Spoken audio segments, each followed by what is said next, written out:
ಯಾರು village accountant ಎಕ್ಸಾಮ್ಸ್ಗಳಿಗೆ prepare ಆಗ್ತಾ ಇದ್ದೀರಾ, ಸೊ ಅವರಿಗೆ ನನ್ನ ಒಂದು ಸಜೆಷನ್ ಅಂತ ಹೇಳಿದ್ರೆ, ಸೊ ನೀವು ಡೈರೆಕ್ಟಾಗಿ ಒಂದು ಕ್ವಶನ್ ಸಾಲ್ವಿಂಗ್ ಹೋಗಬೇಡಿ ಆಯಿತಾ. ಯಾವುದೇ ಒಂದು ವಿಷಯವನ್ನು ತೆಗೆದುಕೊಳ್ಳಿ, ಸೊ ಡೈರೆಕ್ಟಾಗಿ ನಾನು question paper POQs direct solve ಮಾಡ್ತೀನಿ ಅಂತ ಹೋದರೆ, ಸೊ ಹಳೆಯ ಪ್ರೀವಿಯಸ್ ಕ್ವಶನ್ಸ್ಗಳು ಸಾಲ್ವ್ ಆಗೋದಿಲ್ಲ, ಈ ಕಡೆ ಕಾನ್ಸೆಪ್ಟ್ ಕೂಡ ಕ್ಲಿಯರ್ ಆಗಲ್ಲ. ಸೊ ನನ್ನ ಒಂದು ಸಜೆಷನ್ ಏನಂದರೆ, ಸೊ ನೀವು ಯಾವುದೇ ಒಂದು ಕ್ವಶನ್ನ ಅಟೆಂಡ್ ಮಾಡ್ಲಿಕ್ಕೆ ಹೋಗೋಕ್ಕೂ ಮುಂಚೆ, ಸೊ ಐ ಆಮ್ ಟೆಲ್ಲಿಂಗ್, ನೀವೀಗ ಪ್ರಿಪ್ರೇಷನ್ ನಡೆಯೋ ಟೈಮಲ್ಲಿ ಹೇಳ್ತಿರುವಂಥದ್ದು, ಸೊ ಡೈರೆಕ್ಟಾಗಿ ಕ್ವಶನ್ ಪೇಪರ್ ಮೇಲೆ ಸ್ಟಡಿ ಮಾಡೋದಲ್ಲ. ಸೊ ಕ್ವಶನ್ ಪೇಪರ್ನ ನೀವು ಸಾಲ್ವ್ ಮಾಡೋಕ್ಕೂ ಮುಂಚೆ ಮೊದಲು ಸ್ವಲ್ಪ ಬೇಸಿಕ್ನ ತಿಳ್ಕೊಳ್ರಿ.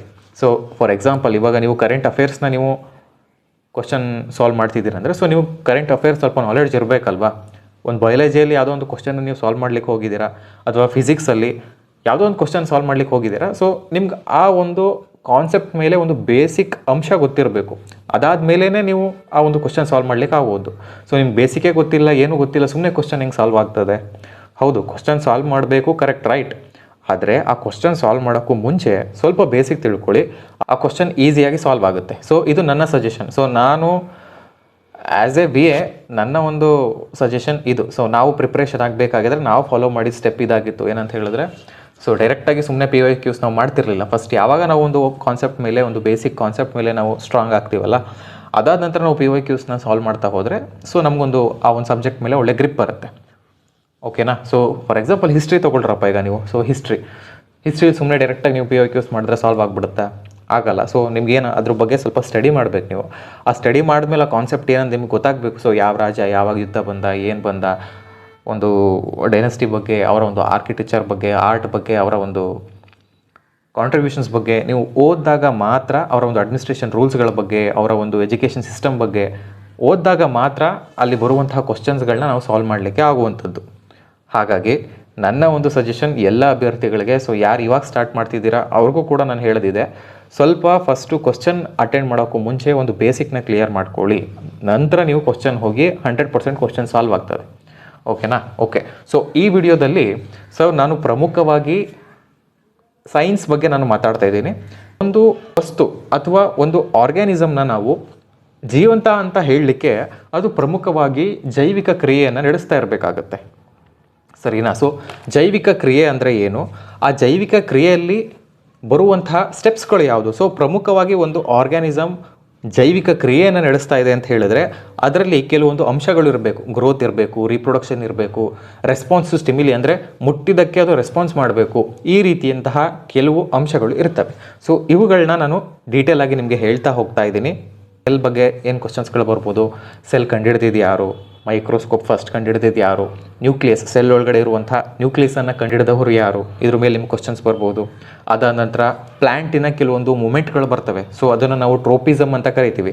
ಫಾರ್ ಎಕ್ಸಾಂಪಲ್, ಈಗ ಒಂದು ಗಿಡ ಲೈಟ್ ಕಡೆಗೆ, ಅಂದರೆ ಸನ್ಲೈಟ್ ಯಾವ ಕಡೆ ಬೀಳುತ್ತೆ ಆ ಕಡೆಗೆ ಬೆಂಡ್ ಆಗುತ್ತೆ. ಸೊ ಅದನ್ನು ನಾವು ಏನಂತ ಕರಿತೀವಿ?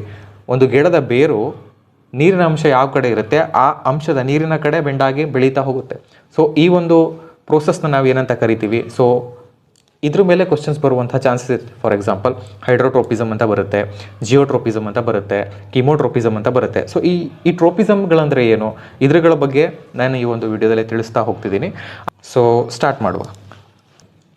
ಬಾಟ್ನಿಯಲ್ಲಿ ಪ್ರಮುಖವಾಗಿ ನಿಮಗೆ ಪ್ಲ್ಯಾಂಟ್ಸ್ಗಳ ಮೇಲೆ ಕ್ವಶನ್ಸ್ ಬರ್ತವೆ. ಅದರಲ್ಲೂ ಪ್ರಮುಖವಾಗಿ ಈ ಟ್ರೋಪಿಸಮ್ ಅಂತ ಒಂದು ಕಾನ್ಸೆಪ್ಟ್ ಇದೆ. ಸೊ ಈ ಟ್ರೋಪಿಸಮ್ ಮೇಲೆ ಕ್ವಶನ್ಸ್ ಬರುವಂಥ ಚಾನ್ಸಸ್ ತುಂಬ ಇರುತ್ತೆ. ಫಸ್ಟ್ ಆಫ್ ಆಲ್, ಟ್ರೋಪಿಸಮ್ ಅಂದ್ರೆ ಏನು ಅಂತ ತಿಳ್ಕೊಳ್ಳಿ.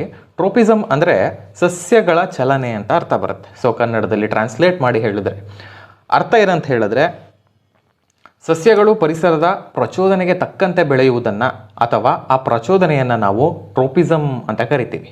ಅರ್ಥ ಆಯ್ತಾ? So plants do not show locomotion, ಅಂದರೆ ನಾವು ಮನುಷ್ಯರು ಮಾಡುವ ಹಾಗೆ. ಫಾರ್ ಎಕ್ಸಾಂಪಲ್, ನಾನು ಇಲ್ಲಿ ಕೂತಿದ್ದೀನಿ, ನೆಕ್ಸ್ಟ್ ಅಲ್ಲೆಲ್ಲೋ ಹೋಗಬೇಕು ಅಂತ ಹೇಳಿದ್ರೆ ನಾನು ಎದ್ದು ನಡ್ಕೊ ಹೋಗ್ತೀನಿ. ಆದರೆ ಗಿಡಗಳಲ್ಲಿ ಈ ಥರ ಆಗೋದಿಲ್ಲ. ಅವು ಒಂದು ಕಡೆಯಿಂದ ಇನ್ನೊಂದು ಕಡೆ ನಡ್ಕೊಂಡು ಹೋಗ್ಲಿಕ್ಕೆ ಆಗೋದಿಲ್ಲ. ಸೊ ಅವೇನು ಮಾಡ್ತವೆ? ಒಂದು ಬೇರೆ ರೀತಿಯ ಮೂಮೆಂಟನ್ನು ತೋರಿಸ್ತವೆ. ಯಾವುದಕ್ಕೆ?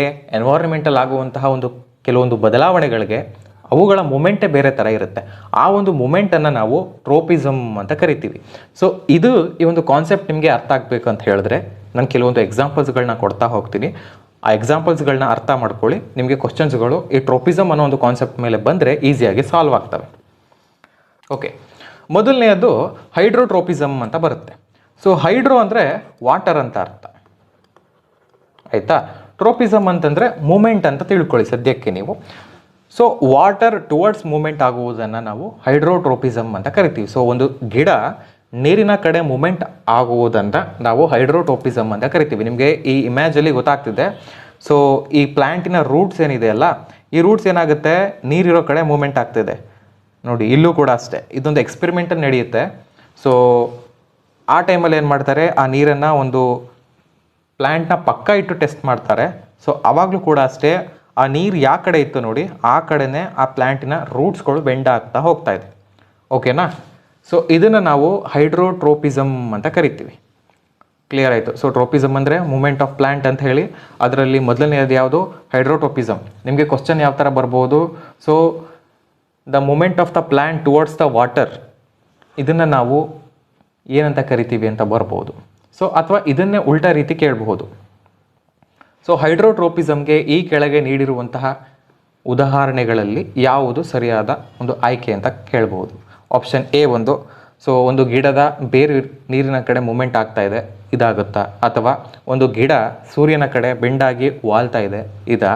ಅಥವಾ ಒಂದು ಗಿಡ ಒಂದು ಕಂಬಿಯ ಸಪೋರ್ಟನ್ನು ತಗೊಂಡು ಆ ಕಂಬಿಯ ಸುತ್ತ ಸುರುಳಿ ಆಕಾರದಲ್ಲಿ ಸುತ್ತಿ ಮೇಲಕ್ಕೆ ಬೆಳೀತಾ ಇದೆ, ಸೊ ಇದಾ?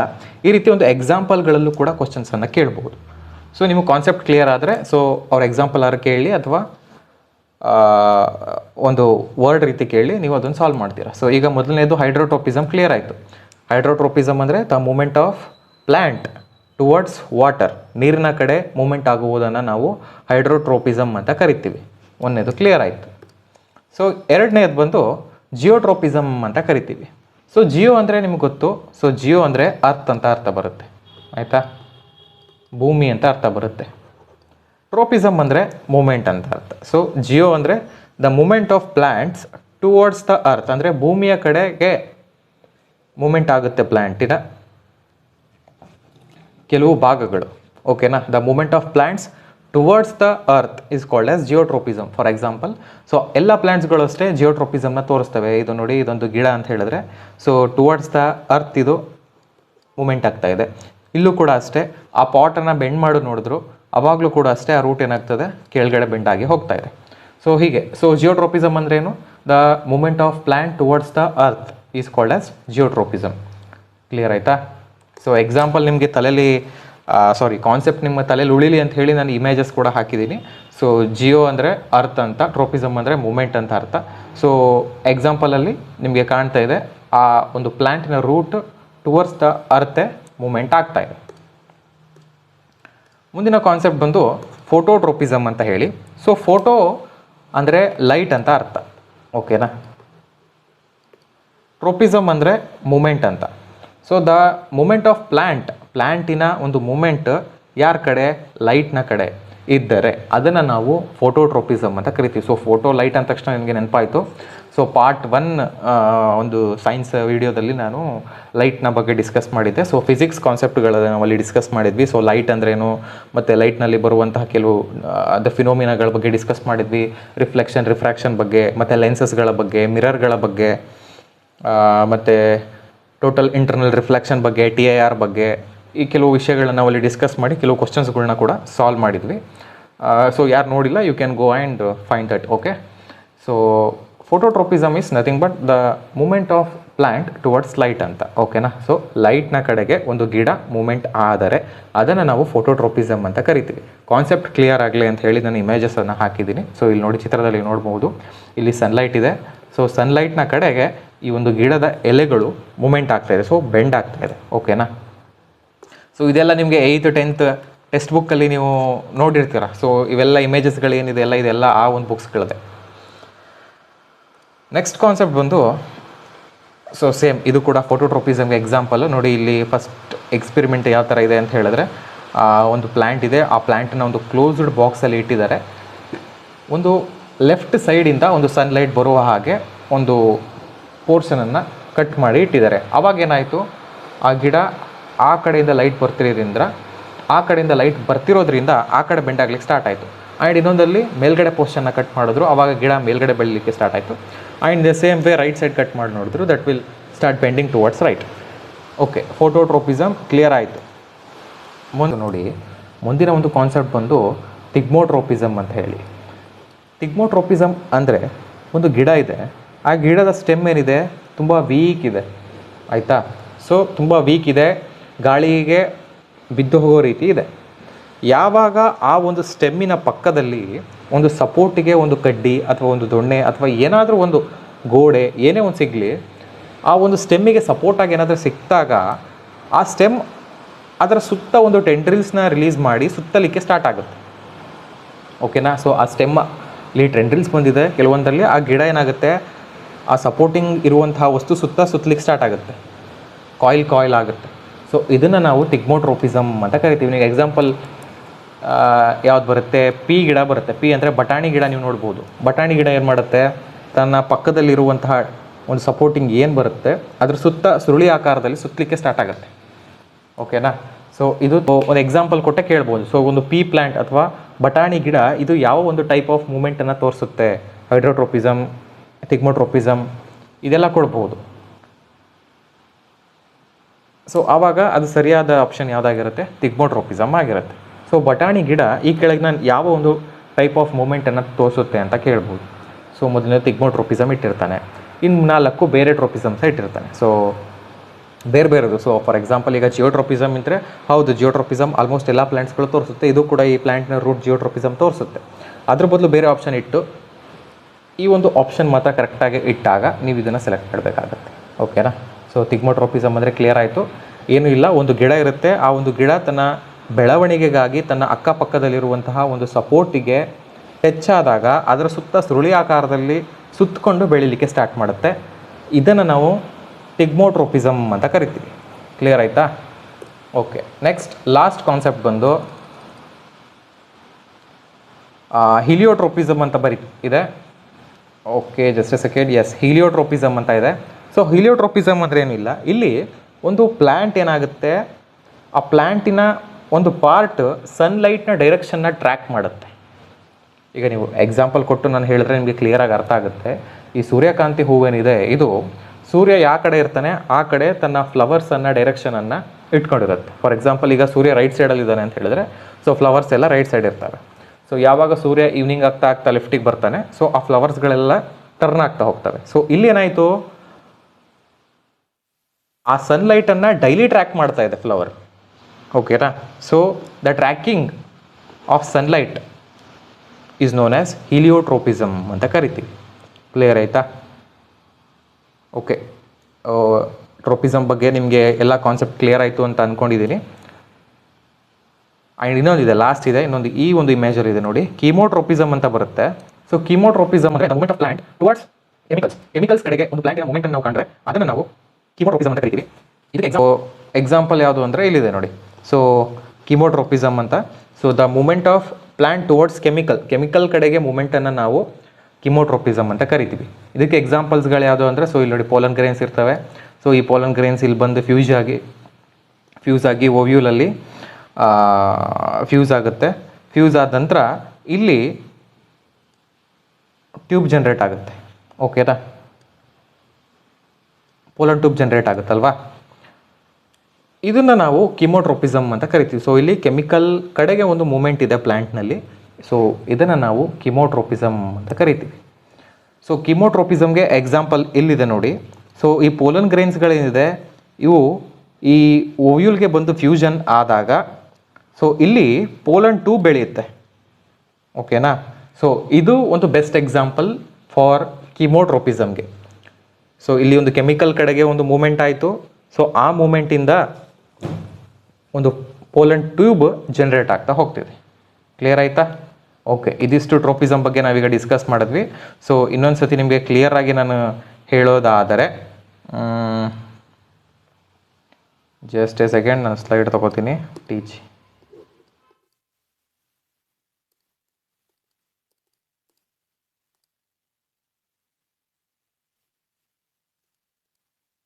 ಓಕೆ, ಈ ಒಂದು ಸ್ಲೈಡಲ್ಲಿ ನಿಮಗೆ ಕಂಪ್ಲೀಟ್ ಸಮ್ಮರಿ ಇದೆ.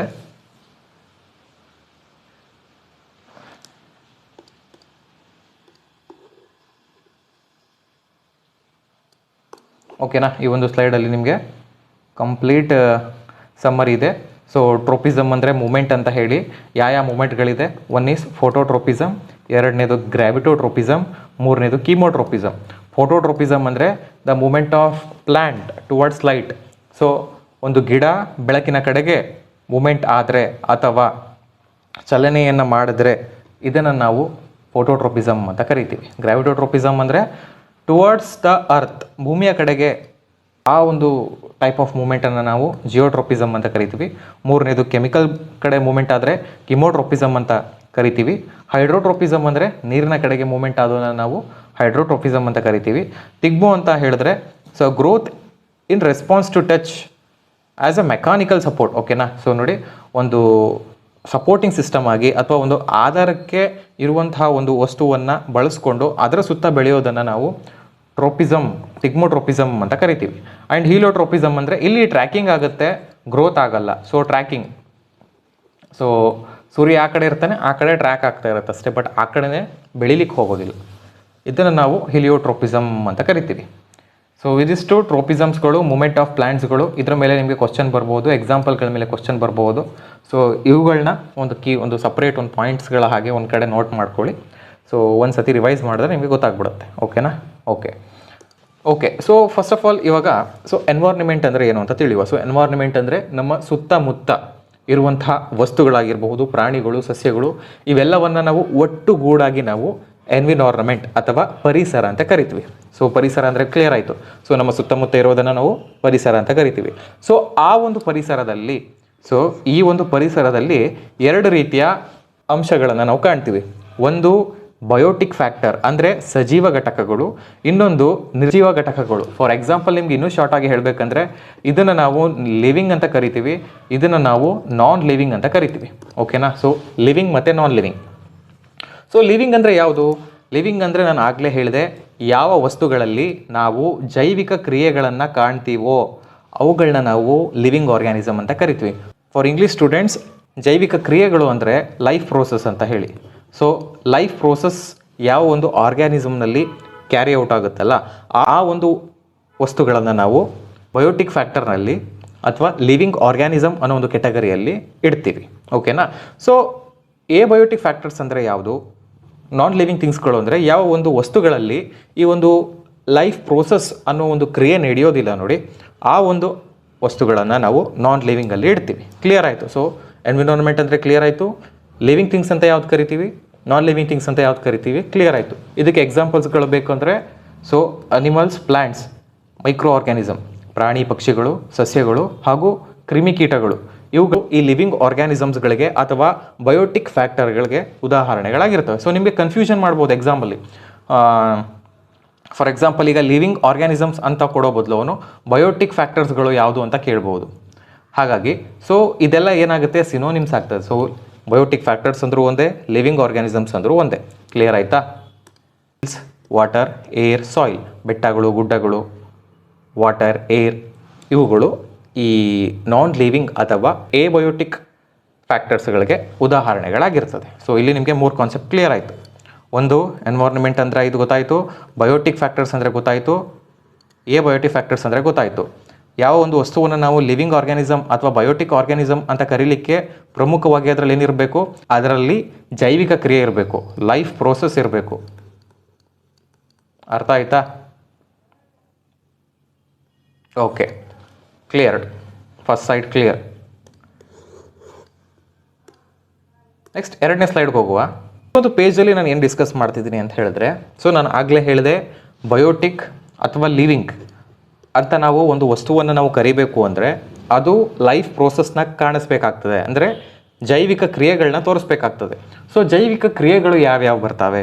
ಸೊ ನೋಡಿ, ಜೈವಿಕ ಕ್ರಿಯೆಗಳು ಅಂದರೆ ಒಂದು ರೆಸ್ಪಿರೇಷನ್, ಉಸಿರಾಟ, ಗ್ರೋತ್, ಬೆಳವಣಿಗೆ, ರಿಪ್ರೊಡಕ್ಷನ್, ಸಂತಾನೋತ್ಪತ್ತಿ, and response to stimuli. Response to stimuli ಅಂದರೆ ಪ್ರಚೋದನೆಗೆ ತಕ್ಕಂತೆ ಪ್ರತಿಕ್ರಿಯೆಯನ್ನು ನೀಡುವಂಥದ್ದನ್ನ ನಾವು ರೆಸ್ಪಾನ್ಸ್ ಟು ಸ್ಟಿಮ್ಯುಲೈ ಅಂತ ಕರಿತೀವಿ. ಇದಕ್ಕೆ ಬೆಸ್ಟ್ ಎಕ್ಸಾಂಪಲ್ ಅಂತ ಹೇಳಿದ್ರೆ ಅನಿಮಲ್ಸ್ಗಳಲ್ಲಿ ಅಷ್ಟೇ. ಸೊ ಇವಾಗ ನೀವಿರ್ತೀರಾ, ನಿಮ್ಗೊಂದು ಪಿನ್ನಲ್ಲಿ ಚುಚ್ಚಿದ್ರೆ ಏನು ಮಾಡ್ತೀರಾ? ಸಡನ್ನಾಗಿ ರೆಸ್ಪಾನ್ಸ್ ಮಾಡ್ತೀರಾ. ಒಂದು ಬಿಸಿಯಾಗಿರುವಂಥ ಪಾತ್ರೆನ ನೀವು ಟಚ್ ಮಾಡಿದ್ರೆ ಏನು ಮಾಡ್ತೀರಾ? ಸಡನ್ನಾಗಿ ನಿಮ್ಗೆ ಗೊತ್ತಿಲ್ಲ ಹಾಗೇ ಕೈಯಿಂದ ಹೋಗುತ್ತೆ. ಸೊ ಇದನ್ನು ನಾವು ರೆಸ್ಪಾನ್ಸ್ ಟು ಸ್ಟಿಮ್ಯುಲೈ ಅಂತ ಕರಿತೀವಿ. ಇದನ್ನು ನಾವು ಪ್ಲ್ಯಾಂಟಲ್ಲಿ ನೋಡಬೇಕು ಅಂತ ಹೇಳಿದ್ರೆ so touch me not plant ಅಂತ ಬರುತ್ತೆ. ಸೊ ಮುಟ್ಟಿದ್ರೆ ಮುನಿ ಗಿಡ ಅಂತ ಹೇಳ್ತಾರೆ, ಗೊತ್ತಾ? ಸೊ ಅದರಲ್ಲಿ ನಾವು ಟಚ್ ಮಾಡಿದ್ರೆ ಸಾಕು, ಆ ಎಲೆಗಳೆಲ್ಲ ಕ್ಲೋಸ್ ಆಗ್ತದೆ. ಸೊ ಇದನ್ನು ನಾವು ರೆಸ್ಪಾನ್ಸ್ ಟು ಸ್ಟಿಮ್ಯುಲೈ ಅಂತ ಕರಿತೀವಿ.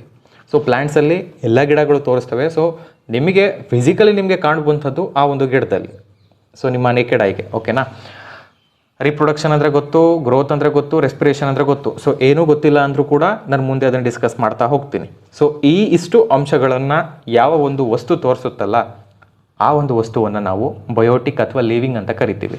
ಸೊ ಯಾವ ವಸ್ತುಗಳಲ್ಲಿ ರೀಪ್ರೊಡಕ್ಷನ್ ಆಗಲ್ಲ, ರೆಸ್ಪಿರೇಷನ್ ಆಗಲ್ಲ, ಗ್ರೋತ್ ಆಗಲ್ಲ, ಈ ಕ್ರಿಯೆಗಳು ನಡೆಯೋದಿಲ್ವಲ್ಲ ಅವುಗಳನ್ನ ನಾವು ಬಯೋಟಿಕ್ ಅಥವಾ ನಾನ್ ಲಿವಿಂಗ್ ಅಂತ ಕರಿತೀವಿ.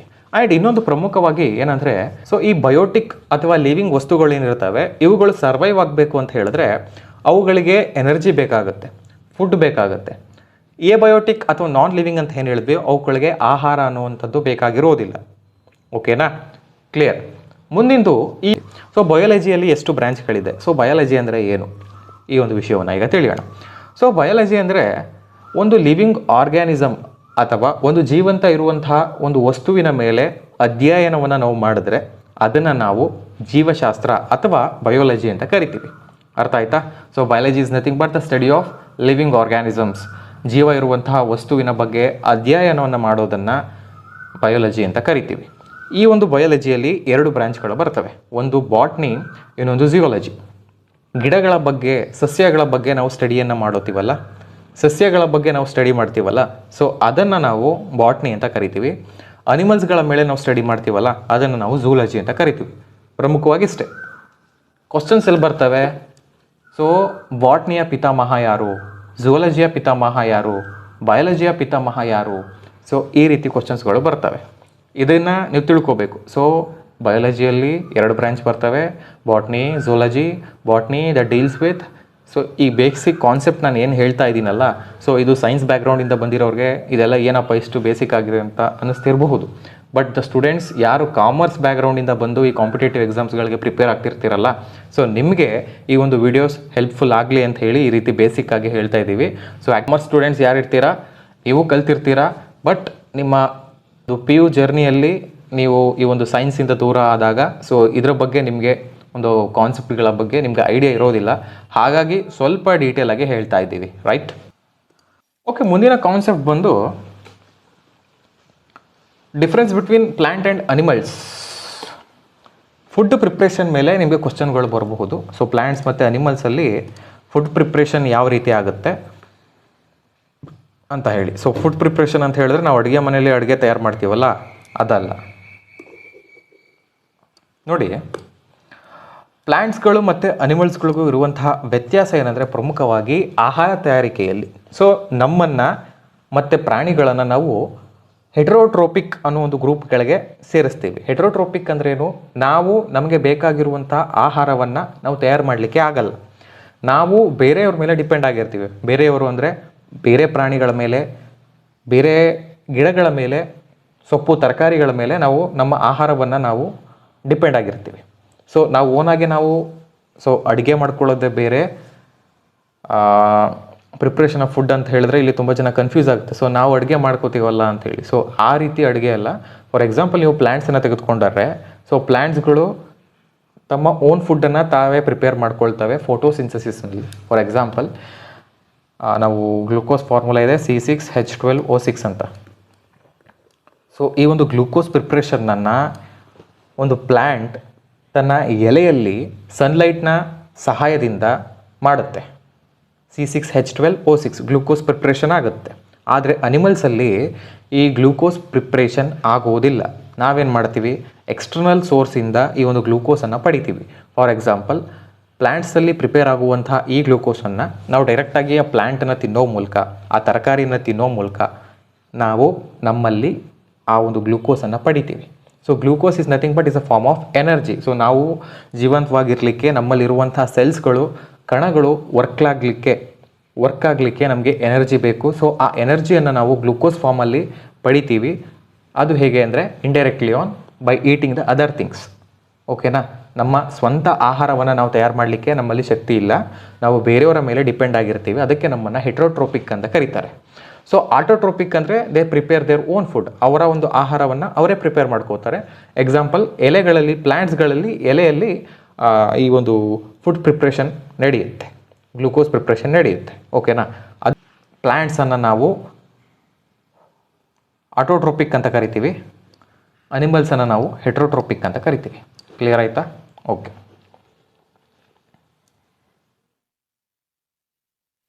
ಆ್ಯಂಡ್ ಲೋಕೋಮೋಷನ್ ಮೇಲೆ ಕೂಡ ಒಂದು ಡಿಫ್ರೆನ್ಸ್ ಇದೆ ಇಲ್ಲಿ. ಸೊ ಮನುಷ್ಯರು ಲೋಕೋಮೋಷನ್ನ ತೋರಿಸ್ತಾರೆ. ಲೋಕೋಮೋಷನ್ ಅಂದರೆ the movement of an organism from one place to another place. ಒಂದು ಜಾಗದಿಂದ ಇನ್ನೊಂದು ಕಡೆಗೆ ಮೂಮೆಂಟ್ ಆದರೆ ಅದನ್ನು ನಾವು ಲೋಕೋಮೋಷನ್ ಅಂತ ಕರಿತೀವಿ.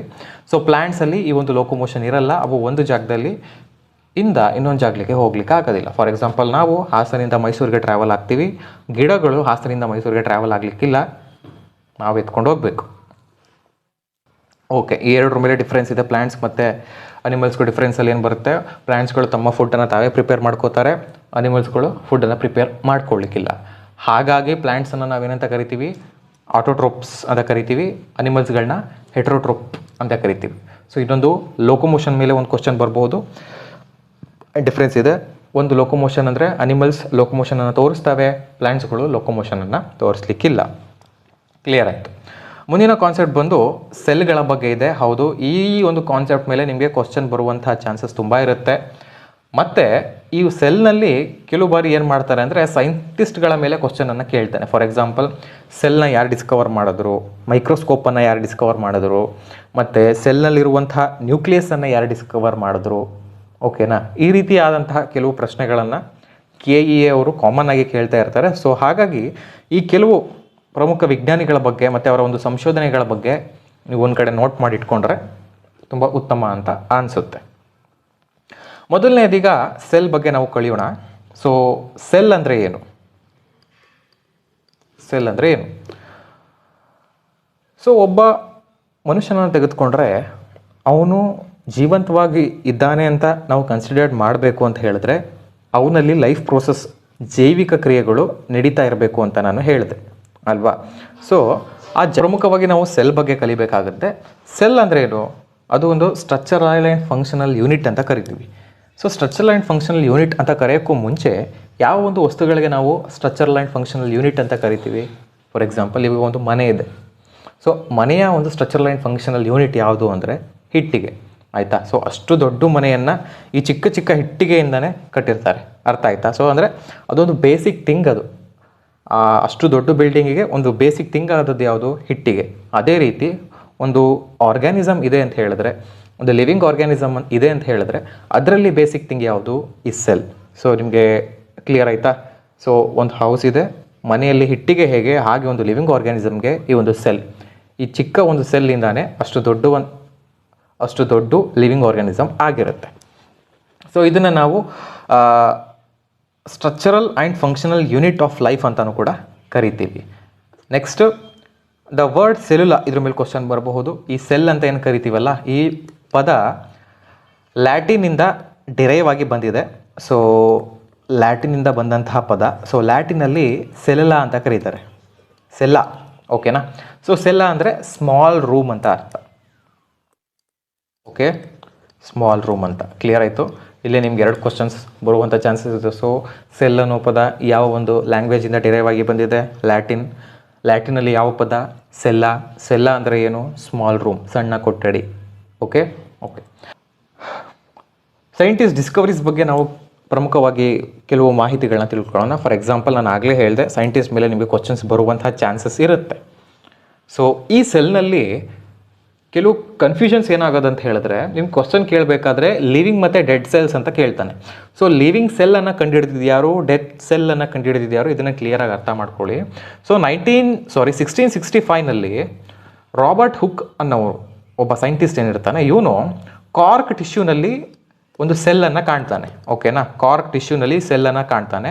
ಸೊ ಕಾರ್ಕ್ ಅಂದರೆ ನೀವು ವೈನ್ಸ್ ಬಾಟಲ್ಗಳ ನೋಡಿದ್ದೀರಾ. ಈ ವೈನ್ಗಳು, ಈ ದ್ರಾಕ್ಷಾ ರಸಗಳು ಏನಿರ್ತಾವಲ್ಲ, ಇದುಗಳನ್ನ ಸ್ಟೋರ್ ಮಾಡುವಂಥ ಒಂದು ಗ್ಲಾಸ್ ಬಾಟಲ್ನಲ್ಲಿ ಒಂದು ವುಡನ್ ಕ್ಯಾಪ್ ಇರುತ್ತೆ ಈ ರೀತಿ. ಇದನ್ನು ನಾವು ಕಾರ್ಕ್ ಅಂತ ಕರಿತೀವಿ. ಸೊ ಈ ಒಂದು ಕಾರ್ಕನ್ನು ಅವನು ಮೈಕ್ರೋಸ್ಕೋಪ್ ಅಂಡರ್ ಇಟ್ಟು ನೋಡ್ತಾ ಇರಬೇಕಾದ್ರೆ ಅವನಿಗೆ ಒಂದು ಸೆಲ್ ಕಾಣುತ್ತೆ. ಸೊ ಇದು ಡೆಡ್. ಸೊ ಇದು ಡೆಡ್ ಆಗಿದೆ. ಯಾಕೆ ಡೆಡ್ ಅಂತ ಹೇಳಿದ್ರೆ, ಸೊ ಪ್ಲ್ಯಾಂಟ್ ಕಟ್ ಆಗಿದೆ, ವುಡನ್ ಪಾರ್ಟನ್ನು ಇಟ್ಟು ಈ ಕ್ಯಾಪನ್ನು ಮಾಡಿದ್ದಾರೆ. So it is a dead. So it is dead tissue. So ಅವನು ಡೆಡ್ ಸೆಲ್ಲನ್ನು ಕಂಡುಹಿಡಿತಾನೆ. ಯಾರು? ರಾಬರ್ಟ್ ಹುಕ್ ಅನ್ನೋನು. ಇನ್ನೊಬ್ಬ ಸೈಂಟಿಸ್ಟ್ ಇದ್ದಾನೆ, ಆಂಟೋನಿ ವ್ಯಾನ್ ಲೆವೆನ್ ಹುಕ್ ಅಂತ ಹೇಳಿ. ಇವನು 1675 ಇವನು 10 ವರ್ಷಕ್ಕೆ, ಓಕೆನಾ, ಇವನು ಲಿವಿಂಗ್ ಆರ್ಗ್ಯಾನಿಸಮ್ನಲ್ಲಿ ಒಂದು ಸೆಲ್ಲನ್ನು ಕಾಣ್ತಾನೆ. ಸೊ ಈ ಒಂದು ಡಿಫ್ರೆನ್ಸ್ ನಿಮಗೆ ಗೊತ್ತಿರಲಿ. ಸೊ ಲಿವಿಂಗ್ ಆರ್ಗ್ಯಾನಿಸಮ್ನಲ್ಲಿ ಸೆಲ್ಲನ್ನು ಕಂಡುಹಿಡಿದಿದ್ದು ಯಾರು? Anton van Leeuwenhoek. Dead ಟಿಶ್ಯೂನಲ್ಲಿ ಸೆಲ್ಲನ್ನು ಕಂಡಿದ್ದು ಯಾರು? Robert Hooke. ಕನ್ಫ್ಯೂಷನ್ ಆಗುತ್ತೆ, ಇದನ್ನು ಸ್ವಲ್ಪ ನಿಮ್ಗೆ ಅರ್ಥ ಆಗೋ ರೀತಿ ಬರ್ಕೊಳ್ಳಿ. ಸೊ ರಾಬರ್ಟ್ ಹುಕ್ ಅನ್ನೋ ಈ ಒಂದು ಸೈಂಟಿಸ್ಟ್ ಒಂದು ಪುಸ್ತಕವನ್ನು ಬರೆದಿದ್ದಾನೆ, ಮೈಕ್ರೋಗ್ರಾಫಿಯಾ ಅಂತ ಹೇಳಿ. ಸೊ ಇದ್ರ ಮೇಲೆ ಒಂದು ಕ್ವಶನ್ ಬರಬಹುದು. ಸೊ ಮೈಕ್ರೋಗ್ರಾಫಿಯಾ ಈ ಒಂದು ಪುಸ್ತಕದ ಅವರು ಯಾರು ಅಂತ ಕೇಳ್ಬೋದು. ಈ ಪುಸ್ತಕವನ್ನು, ಸಂಶೋಧನೆ ಪುಸ್ತಕವನ್ನು ಬರೆದವ್ರು ಯಾರು ಅಂತ ಕೇಳ್ಬೋದು, ಪುಸ್ತಕದ ಮೇಲೆ ಬರ್ಬೋದು. ಎರಡನೇದು, ಈ ಫಾದರ್ ಆಫ್ ಮೈಕ್ರೋಬಯಾಲಜಿ ಅಂತ ನಾವು ಯಾರನ್ನ ಕರಿತೀವಿ ಅಂತ ಹೇಳಿದ್ರೆ ಆಂಟೋನಿ ವ್ಯಾನ್ ಲೆವೆನ್ ಹುಕ್ ಅವರನ್ನ ನಾವು ಫಾದರ್ ಆಫ್ ಮೈಕ್ರೋಬಯಾಲಜಿ, ಸೂಕ್ಷ್ಮ ಜೀವಿಗಳ ಪಿತಾಮಹ ಅಂತಲೂ ಕೂಡ ಕರಿತೀವಿ. ಇನ್ನೊಬ್ಬ ಸೈಂಟಿಸ್ಟ್ ಇದ್ದಾರೆ. ಸೊ ಆ ಸೈಂಟಿಸ್ಟ್ನ ಹೆಸರು ಬಂದು ರಾಬರ್ಟ್ ಬ್ರೌನ್ ಅಂತ ಹೇಳಿ. ಸೊ ಈ ರಾಬರ್ಟ್ ಬ್ರೌನ್ ಅನ್ನೋರು 1831 ಈ ಸೆಲ್ ಅಂತ ನಾನು ಹೇಳ್ತಿದ್ನಲ್ಲ, ಆ ಸೆಲ್ನ ಒಳಗಡೆ ನ್ಯೂಕ್ಲಿಯಸ್ ಇದೆ. ಇದು ಸೆಲ್ ಆದರೆ ಈ ಸೆಲ್ನ ಒಳಗಡೆ ನ್ಯೂಕ್ಲಿಯಸ್ ಇರುತ್ತೆ. ಸೊ ಈ ನ್ಯೂಕ್ಲಿಯಸನ್ನು ಕಂಡುಹಿಡಿತಾರೆ ಯಾವಾಗ? 1831. ಸೊ ಅವ್ರು ಕಂಡುಹಿಡಿದಿದ್ದು ಯಾವಾಗ? 60s. ಇವ್ರು ಕಂಡುಹಿಡಿದಿದ್ದು 80s. ಸೊ ಈ ಒಂದು ಟೈಮ್ ಪೀರಿಯಡ್ನಲ್ಲಿ ಸೊ ಮೈಕ್ರೋಸ್ಕೋಪ್ ಮೇಲೆ ಇನ್ವೆನ್ಷನ್ಸ್ ನಡೀತಾ ಇರುತ್ತೆ. ಸೊ ಇಂಪ್ರೂವ್ಡ್ ಮೈಕ್ರೋಸ್ಕೋಪ್ಸ್ಗಳು ಬಂದಿರ್ತವೆ. ಆ ಒಂದು ಮೈಕ್ರೋಸ್ಕೋಪನ್ನು ಯೂಸ್ ಮಾಡಿಕೊಂಡು ಇವ ನ್ಯೂಕ್ಲಿಯಸನ್ನು ಕಂಡುಹಿಡಿತಾನೆ. ಕ್ಲಿಯರ್ ಆಯಿತಾ? 1831 ಇವರು ಸಸ್ಯಕೋಶದಲ್ಲಿ ಕೋಶ ಕೇಂದ್ರವನ್ನು ಕಂಡುಹಿಡಿತಾರೆ. ಸೊ ನ್ಯೂಕ್ಲಿಯಸ್ಗೆ ನಾವು ಕನ್ನಡದಲ್ಲಿ ಕೋಶ ಕೇಂದ್ರ ಅಂತ ಕರಿತೀವಿ. ಇದು ನೆನಪಿರ್ಬೇಕು. ಸೊ ಟೋಟಲಿ ನಾನು 3 ಸೈಂಟಿಸ್ಟ್ ಬಗ್ಗೆ ಹೇಳಿದೆ. ರಾಬರ್ಟ್ ಹುಕ್,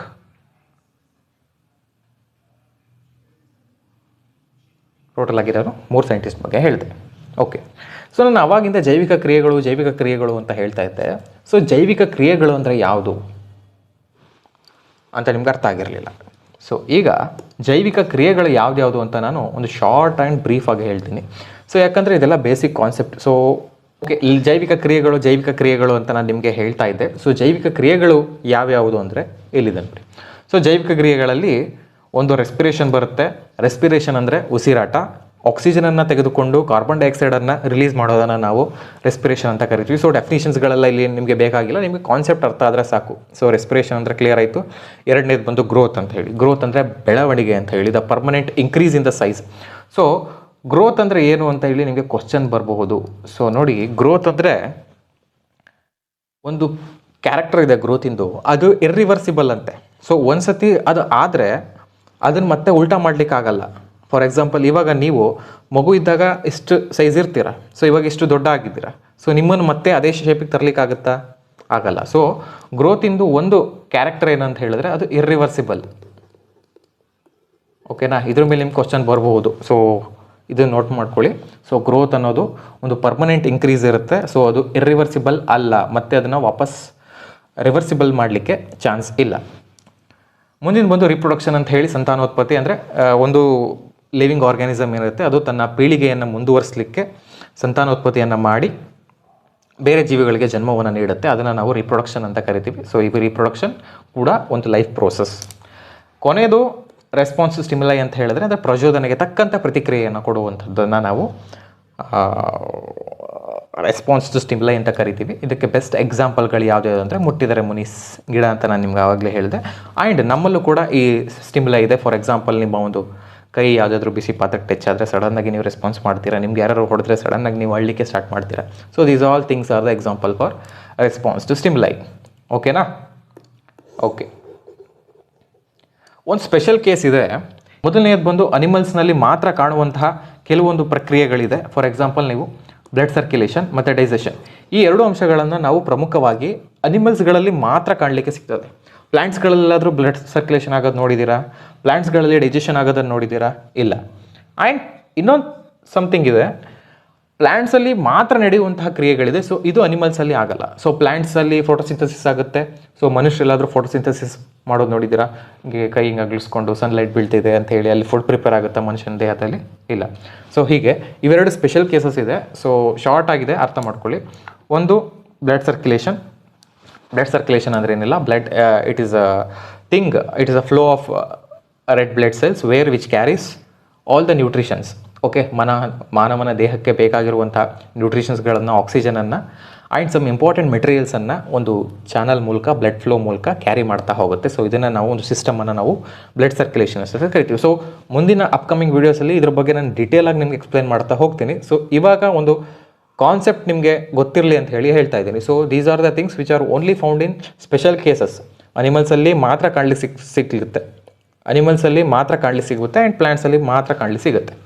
ಒಂದು ಬ್ಲಡ್ ಸರ್ಕ್ಯುಲೇಷನ್ ಆಯಿತು. ಎರಡನೇದು ಡೈಜೆಷನ್. ಡೈಜೆಷನ್ ಅಂದರೆ ಏನಿಲ್ಲ, ಸೊ ಮ್ಯಾಕ್ರೋ ಮಾಲಿಕ್ಯೂಲ್ಸನ್ನು ನಮ್ಮ ಸ್ಟಮಕ್ನಲ್ಲಿ ಬ್ರೇಕ್ ಡೌನ್ ಮಾಡಿ ಸೊ ಮೈಕ್ರೋ ಪಾರ್ಟಿಕಲ್ ಆಗಿ ಮಾಡುವಂಥ ಒಂದು ಕ್ರಿಯೆಯನ್ನು ನಾವು ಡೈಜೆಷನ್ ಅಂತ ಕರಿತೀವಿ. ಸೊ ಅದು ಕೂಡ ಆ ಮೈಕ್ರೋ ಪಾರ್ಟಿಕಲ್ಸ್ ಏನಿರುತ್ತೆ ಅದನ್ನು ನಮ್ಮ ಸೆಲ್ಸ್ಗಳು ಅಬ್ಸರ್ವ್ ಮಾಡುವಂಥ ರೀತಿಯಾಗಿ ಇರುತ್ತೆ.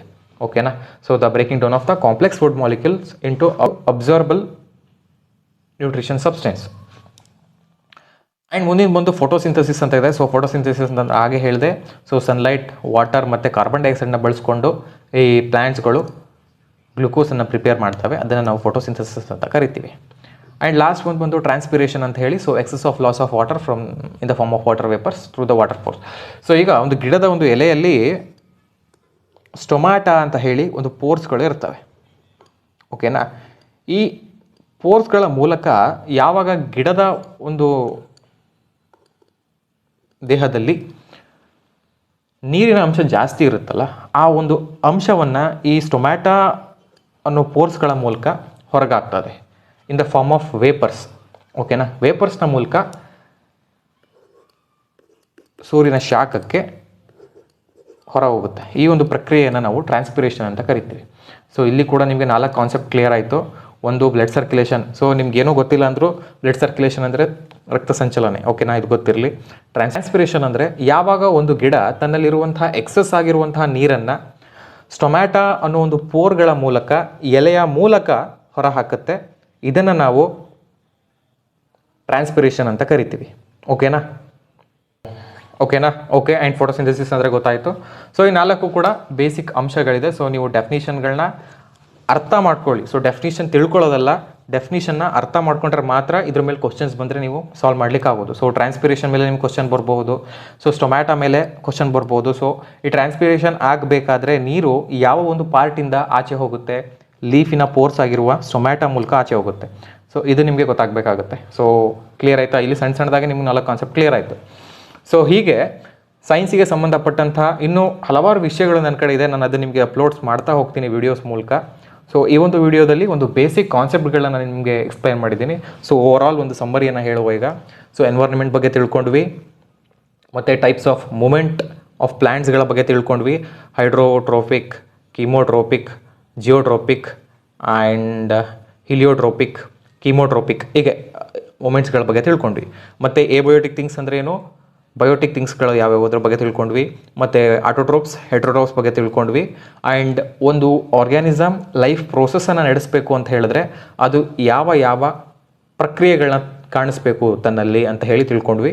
ಯಾವುದ್ಯಾವುದಾಗಿರುತ್ತೆ, respiration, growth, reproduction, response stimuli, ಇದಿಷ್ಟು ಅಂಶಗಳನ್ನು ಅದು ಕಾಣಬೇಕು, ತೋರಿಸಬೇಕು. ಆ್ಯಂಡ್ ಕಡೆಯದಾಗಿ so blood circulation, digestion, photosynthesis, transpiration, ಈ ಇಷ್ಟು ಅಂಶಗಳನ್ನು ನಾವು ಈಗ ಒಂದು ಕಾನ್ಸೆಪ್ಚುಯಲಿ ನಾವು ಮಾತಾಡಿದ್ದೀವಿ. ಮುಂದಿನ ವಿಡಿಯೋಗಳಲ್ಲಿ ತುಂಬ ಡೀಟೇಲ್ ಆಗಿ ಮಾತಾಡಿ ಅದ್ರ ಮೇಲೆ ಕ್ವಶನ್ಸನ್ನು ಕೂಡ ಸಾಲ್ವ್ ಮಾಡ್ತಾ ಹೋಗೋಣ. ಓಕೆನಾ. Okay. At the end again ನಾನು ನಿಮಗೆ ಹೇಳ್ತಾ ಇದ್ದೀನಿ, ಯಾವುದೇ ಒಂದು ಕ್ವಶನ್ ನನ್ನ ಸಾಲ್ವ್ ಮಾಡೋಕ್ಕೂ ಮುಂಚೆ ಸ್ವಲ್ಪ ಕಾನ್ಸೆಪ್ಟ್ ಮೇಲೆ ಫೋಕಸ್ ಮಾಡಿ.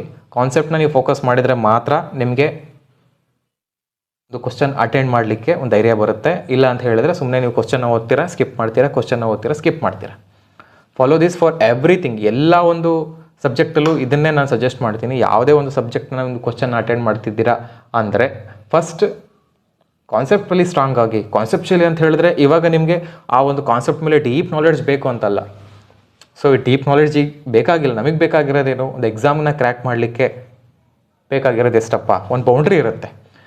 ಆ ಬೌಂಡ್ರಿಯನ್ನು ನೀವು ಬಿಟ್ಟು ಹೊರಗೆ ಹೋಗಬಾರ್ದು. ಸೊ ಆ ಬೌಂಡ್ರಿಗೆ ತಕ್ಕಂತೆ ನೀವು ಓದ್ಕೊಂಡ್ರೆ ಸಾಕು. ಸೊ ಕಾನ್ಸೆಪ್ಟನ್ನ ಸ್ಟಡಿ ಮಾಡಬೇಕಾದ್ರೂ ಅಷ್ಟೇ. ಸೊ ಫಾರ್ ಎಕ್ಸಾಂಪಲ್ ಈಗ ಈಗ ಸ್ಟೊಮ್ಯಾಟೊ ಅಂತಿದೆ, ಇಲ್ಲಿ ಸ್ಟೊಮ್ಯಾಟೊ ಅಂದ್ರೆ ಏನು, ಆ ಎಲೆ ಇರುತ್ತೆ, ಆ ಎಲೆ ಒಳಗಡೆ ಪೋರ್ಸ್ ಇರುತ್ತೆ, ಆ ಪೋರ್ಸಲ್ಲಿ ಸ್ಟೊಮ್ಯಾಟೊ ಇರುತ್ತೆ, ಆ ಸ್ಟೊಮ್ಯಾಟೊ ಯಾವ ಒಂದು ಸೆಲ್ಲಲ್ಲಿ ಆಗಿರುತ್ತೆ, ಅದರಲ್ಲಿ ಸೆಲ್ಲೋಸ್ ಇರುತ್ತಾ ಅಥವಾ ಸೆಲ್ ವಾಲ್ ಇರುತ್ತಾ, ಅದರಲ್ಲಿ ಯಾವ ಒಂದು ಕಲರ್ ಮಾಲಿಕ್ಯೂಲ್ಸ್ಗಳು ಇರ್ತವೆ. ಸೊ ಇದೆಲ್ಲ ನಾವು ಸ್ಟಡಿ ಮಾಡೋದು ಬೇಕಾಗಿಲ್ಲ ಇಲ್ಲಿ. ಸೊ ಸ್ಟೊಮ್ಯಾಟೊ ಅಂದರೆ ಏನು, ಸೊ ಸ್ಟೊಮ್ಯಾಟೊ ಅನ್ನೋದು ಒಂದು ಪೋರ್ ಅಂತೆ, ಅದರಿಂದ ನೀರು ಆಚೆ ಹೋಗುತ್ತಂತೆ, ಸಾಕು ನಮಗೆ. ಅಷ್ಟೇ ಒಂದು ಕ್ವಶನ್ ಕೇಳೋದು, ಅದ್ರ ಇನ್ ಡೀಟೇಲ್ ಅಂತ ಕೇಳೋದಿಲ್ಲ. ಫೋಟೋಸಿಂಥಸಿಸ್ ಆದರೂ ಕೂಡ ಅಷ್ಟೇ. ಇಲ್ಲಿ ಫೋಟೋಸಿಂಥಸಿಸ್ ಹೇಗೆ ಪ್ರಿಪೇರ್ ಆಗುತ್ತೆ, ಅದ್ರ ಮೊಲಿಕ್ಯುಲರ್ ಫಾರ್ಮುಲಾ ಏನು, ಅದ್ರ ಗ್ಲುಕೋಸ್ನ ಒಂದು ಫಾರ್ಮುಲಾ ಏನು, ಜನರಲಾಗಿ ಕೇಳ್ತಾನೆ. ಸೊ ಬ್ಲಡ್ ಸರ್ಕ್ಯುಲೇಷನ್ ತೊಗೊಂಡ್ರೆ ಈಗ, ಸೊ ಬ್ಲಡ್ ಸರ್ಕ್ಯುಲೇಷನ್ ಹೇಗಾಗುತ್ತೆ, ಸೊ ಬ್ಲಡ್ ಸರ್ಕ್ಯುಲೇಷನಲ್ಲಿ RBC ಎಷ್ಟಿರುತ್ತೆ, WBC ಎಷ್ಟಿರುತ್ತೆ, RBC ಅಂದರೆ ಏನು, ಅದರದ್ದು ಒಂದು ಮೂಮೆಂಟ್ ಸ್ಪೀಡ್ ಇಷ್ಟಿರುತ್ತೆ, ಅಷ್ಟು ಡೀಟೇಲ್ ಆಗಿ ಬೇಕಾಗಿಲ್ಲ. ಸೊ ಬ್ಲಡ್ ಸರ್ಕ್ಯುಲೇಷನ್ ಅಂದರೆ ಏನು ಅಷ್ಟು ಸಾಕು ನಮಗೆ, ಅರ್ಥ ಆಯ್ತಾ. ಸೊ ಹೀಗೆ ಕೆಲವು ಕಾನ್ಸೆಪ್ಟ್ಗಳನ್ನು ಅರ್ಥ ಮಾಡಿಕೊಂಡು ಆಮೇಲೆ ಕ್ವಶನ್ನ ಸಾಲ್ವ್ ಮಾಡಿ. ಸೊ ಆಗ ಮಾತ್ರ ನೀವು ಎಲ್ಲ ಕ್ವಶನ್ನ ಈಸಿಯಾಗಿ ಅಟೆಂಡ್ ಮಾಡ್ತೀರಾ. ಸೊ ಈಗ ಒಂದು ಚಿಕ್ಕದಾಗಿ ನಾನು ಒಂದು ಸೈನ್ಸಿನ ಒಂದು ಕಾನ್ಸೆಪ್ಟನ್ನು ನಿಮಗೆ ಹೇಳಿದ್ದೀನಿ. ಮುಂದಿನ ವೀಡಿಯೋದಲ್ಲಿ ನಾವು ಹೇಳಿದ ಹಾಗೆ ಫಸ್ಟ್ ವೀಡಿಯೋದಲ್ಲಿ ನಾನು ಹೇಳಿದ್ದೀನಿ, ಈ ಎಕ್ಸಾಮ್ಗೆ ಬೇಕಾಗಿರುವಂಥ ಎಲ್ಲ ಕಾನ್ಸೆಪ್ಟ್ಗಳ ಮೇಲೆ ಕೂಡ ನಾವು ವೀಡಿಯೋಸನ್ನು ಮಾಡ್ತೀವಿ. ಸೊ ಯಾರು ಈ ಒಂದು ಎಕ್ಸಾಮ್ನ ಸ್ವಲ್ಪ ಸೀರಿಯಸ್ ಆಗಿ ತೊಗೊಂಡು ಪ್ರಿಪ್ರೇಷನ್ ನಡೆಸ್ತಾ ಇದ್ದೀರಾ, ಅವರಿಗೆ ನಮ್ಮ ಕಡೆಯಿಂದ ಎಷ್ಟಾಗುತ್ತೆ ಅಷ್ಟು ಸಹಾಯವನ್ನು ನಾವು ಮಾಡ್ತೀವಿ. ಆ್ಯಂಡ್ ಥ್ಯಾಂಕ್ಸ್ ಅಷ್ಟೇ. ಸೊ ಸಿಗುವ ಇನ್ನೊಂದು ವೀಡಿಯೋದಲ್ಲಿ. ವಿಡಿಯೋ ಇಷ್ಟ ಆಗಿದ್ರೆ ಲೈಕ್ ಮಾಡಿ, ಇಷ್ಟ ಆಗಿಲ್ಲ ಅಂದರೆ ಡಿಸ್ಲೈಕ್ ಮಾಡಿ. ಆ್ಯಂಡ್ ಈ ವಿಡಿಯೋದಲ್ಲಿ ನಾನು ಹೇಳಿರುವಂಥ ಒಂದು ಕಾನ್ಸೆಪ್ಚುಯಲ್ ವೇ ಮತ್ತು ಈ ಒಂದು ನಾನು ಹೇಳಿರುವಂಥ ರೀತಿ ನಿಮಗೆ ಅರ್ಥ ಆಗಿದರೆ, yes you should that definitely ನೀವು ಮೆನ್ಷನ್ ಮಾಡಬೇಕು ಕಮೆಂಟ್ ಸೆಕ್ಷನಲ್ಲಿ. ಎಸ್ ನೀವು ಹೇಳ್ತಿರೋದು ನಮ್ಗೆ ಅರ್ಥ ಆಗ್ತಿದೆ, ರೀಚ್ ಆಗ್ತಿದೆ, ಇದರಿಂದ ನಮ್ಗೆ ಏನಾದರೂ ಸಹಾಯ ಆಗ್ತಿದೆ ಅಂದರೆ, ಸೊ ನೀವು ಡೆಫಿನೆಟ್ಲಿ ಕಮೆಂಟ್ ಸೆಕ್ಷನಲ್ಲಿ ಹೇಳಲೇಬೇಕು. ಸೊ ನೀವು ಹೇಳಿದ್ರೆ ಮಾತ್ರ ನಮಗೆ ಗೊತ್ತಾಗೋದು. ಸೊ ನಮಗೆ ಕೂಡ ನೆಕ್ಸ್ಟ್ ವೀಡಿಯೋಸ್ ಮಾಡಬೇಕು ಅನ್ನೋ ಹೇಳೋ ಒಂದು ಇಂಟೆನ್ಷನ್ ಬರುತ್ತೆ, ಒಂದು ಮೋಟಿವೇಶನ್ ಬರುತ್ತೆ. ಹಾಗಾಗಿ ಸೊ ವಿಡಿಯೋ ಇಷ್ಟ ಆಗಿದ್ರೆ ಲೈಕ್ ಮಾಡಿ, ಇಷ್ಟ ಆಗಿಲ್ಲ ಅಂದರೆ ಡಿಸ್ಲೈಕ್ ಮಾಡಿ. ಆ್ಯಂಡ್ ವಿಡಿಯೋದಲ್ಲಿ ನಾನು ಹೇಳಿರುವಂಥ ವಿಷಯಗಳು ನಿಮಗೆ ಕರೆಕ್ಟಾಗಿ ಅರ್ಥ ಆಗಿದ್ದರೆ, ಅರ್ಥ ಆಗೋ ರೀತಿಯಲ್ಲಿ ನಾನು ನಿಮಗೆ ಹೇಳ್ತಾ ಇದ್ದರೆ, ಸೊ ಕಮೆಂಟ್ ಸೆಕ್ಷನಲ್ಲಿ ಪ್ಲೀಸ್ ಮೆನ್ಷನ್ ಮಾಡಿ. ಸೊ ದಟ್ ನಾವೇನಾದರೂ ಕರೆಕ್ಷನ್ ಮಾಡೋದಿದ್ರೆ, so we will definitely do that. So ನಮ್ಮ ಕಡೆಯಿಂದ ನಿಮ್ಮ ಎಕ್ಸಾಮ್ಗೆ ಎಷ್ಟು ಸಹಾಯ ಮಾಡಲಿಕ್ಕೆ ಸಾಧ್ಯ ಇದೆ, ಸೊ ಡೆಫಿನೆಟ್ಲಿ ನಾವು ಅಷ್ಟು ನಿಮಗೆ ಎಫರ್ಟ್ಸ್ ಹಾಕಿ ಅಷ್ಟು ಸಹಾಯವನ್ನು ಮಾಡ್ತೀವಿ. ಸೊ ಇನ್ನು ಮಿಕ್ಕಿದೆಲ್ಲ ನಿಮ್ಮ ಕಡೆಯಿಂದ 100% ಎಫರ್ಟ್ಸ್ ಇರಬೇಕು. ಸೊ ಎಲ್ಲ ಕಡೆ ನಮ್ಮದೇ ಒಂದು ಚಾನಲ್ ಫಾಲೋ ಮಾಡಿ ಇಲ್ಲೇ ಓದಿ ಅಂತ ನಾನು ಹೇಳಲ್ಲ. ಸೊ ಫಾಲೋ ಯೂಟ್ಯೂಬಲ್ಲಿ ಎಲ್ಲ ಕಡೆ ನಿಮಗೆ ಫ್ರೀ ಸೋರ್ಸ್ ಅವೈಲೇಬಲ್ ಇದೆ. ಎಲ್ಲೆಲ್ಲಿ ನಿಮ್ಗೆ ಯೂಟ್ಯೂಬಲ್ಲಿ ಫ್ರೀ ಸೋರ್ಸ್ ಚೆನ್ನಾಗಿರೋದು ಸಿಗುತ್ತೆ, ಫಾಲೋ ಮಾಡಿ ಅವ್ರಿಗೆ, ಅದನ್ನು ನೀವು ತೆಗೆದುಕೊಳ್ಳಿ. ಸೊ ನಾನೇನಿದೆ ಇದನ್ನು ಫಾಲೋ ಮಾಡಿದ್ದೆ ಇಲ್ಲ, ನೋ, ನಿಮ್ಗೆ ಎಲ್ಲಿ ಕಾನ್ಸೆಪ್ಟ್ ಚೆನ್ನಾಗಿದೆ ಅಂತ ಹೇಳಿದ್ರೆ ಹೋಗಿ ಅಲ್ಲಿ ನಿಮ್ಗೆ ಏನು ಕಾನ್ಸೆಪ್ಟ್ ಇದೆ ಅರ್ಥ ಮಾಡ್ಕೊಳ್ಳಿ. ಯಾವುದಾದ್ರೂ ನಮಗೆ ಪ್ಲ್ಯಾಟ್ಫಾರ್ಮ್ ಆದ್ರೆ ಆಯಿತು. ಸೊ ನಮಗೇನಪ್ಪ ಇವಾಗ, ನಮಗೆ ಎಕ್ಸಾಮ್ ಪಾಸ್ ಆಗಬೇಕು. ಎಕ್ಸಾಮ್ ಪಾಸ್ ಆಗಲಿಕ್ಕೆ ನಮಗೆ ಕಾನ್ಸೆಪ್ಟ್ಗಳು ಅರ್ಥ ಆಗಬೇಕಷ್ಟೆ, ಓಕೆನಾ. ಸೊ ಓಕೆ, ಸೊ ಮುಂದಿನ ವೀಡಿಯೋದಲ್ಲಿ ಪಾರ್ಟ್ 2ನಲ್ಲಿ ಇನ್ನೂ ಕೆಲವು ಟಾಪಿಕ್ಸ್ಗಳನ್ನ ನಾನು ಡಿಸ್ಕಸ್ ಮಾಡಿ ಆ್ಯಂಡ್ ಕ್ವಶನ್ಸ್ಗಳನ್ನೂ ಕೂಡ ಸಾಲ್ವ್ ಮಾಡ್ತೀನಿ. Thank you.